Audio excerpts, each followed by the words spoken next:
Josiane Bernard, praticienne en énergétique traditionnelle chinoise. Bonjour et merci d'être à nouveau avec moi ici dans cet audio. Dans cette version ultra courte, je vais tenter un bref aperçu de votre cœur, de l'organe, de ses fonctions, mais aussi et surtout de ses correspondances dans son environnement et dans nos systèmes énergétiques, émotionnels et spirituels. J'espère vous donner la curiosité et le goût pour aller un peu plus loin et écouter en suivant la vidéo audio intitulée « Le cœur et l'été ». Et bien entendu, si vous ne l'avez pas déjà fait, je vous invite à écouter l'audio de présentation afin de suivre plus facilement le déroulement de cette approche. Cet audio va vous donner un bref aperçu des fonctions et des correspondances du cœur en médecine traditionnelle chinoise. Alors, commençons. Ici, je fais l'impasse sur la fonction du cœur en médecine occidentale. Je vais juste dire que c'est un petit organe puisqu'il n'est pas plus gros qu'un poing fermé. C'est un tout petit organe, mais il est extrêmement fort. En médecine traditionnelle chinoise, le cœur est appelé l'empereur ou le monarque, et c'est le maître de tous les autres organes. La médecine traditionnelle chinoise l'associe à la saison de l'été, et suivant ses calculs, l'été commence le 15 mai et se termine le 27 juillet. C'est donc la période particulièrement favorable pour vous occuper de votre cœur et de son énergie.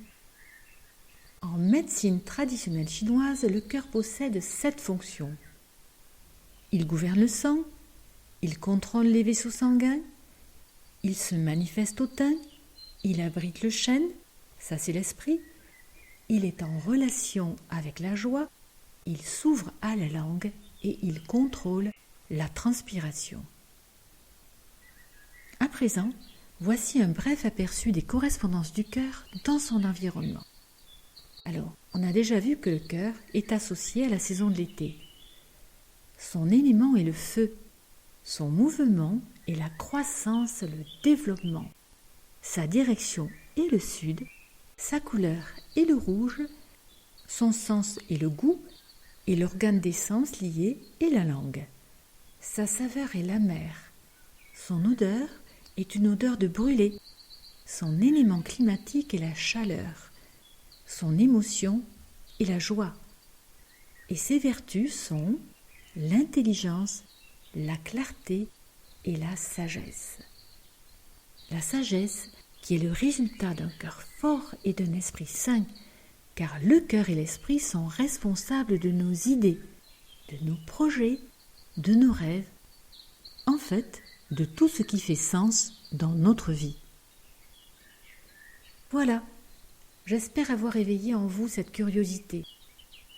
J'espère que vous aurez aussi le temps d'aller écouter la version plus longue intitulée « Le cœur et l'été ». Vous y trouverez des explications sur les fonctions et sur les correspondances qui viennent d'être citées. Vous y trouverez des clés qui vous révéleront les typologies et les différents troubles liés à cet organe, pour mieux vous connaître et mieux connaître les autres aussi. Et bien entendu, je vous rappelle que tout ce qui est dit ici, dans mes autres audios et supports, ne vous dispense pas d'être pris en charge par un médecin. Un praticien en énergétique traditionnelle chinoise ne pourra vous accompagner qu'à cette condition. Si le cœur vous en dit, et ce n'est pas une expression dite à la légère, allez sur mon blog.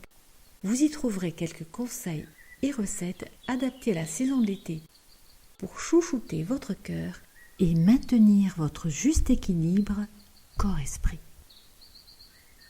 Je vous dis donc à tout de suite dans la version longue pour découvrir une partie des enseignements de cette étude des Zhangfu dans l'intelligence et la sagesse du cœur au travers de textes anciens, notamment ceux du Su Wen, l'ouvrage le plus ancien existant sur la médecine chinoise. Allez, on se dépêche pour découvrir les trésors de cette culture, à la fois très ancienne et très moderne. À tout de suite.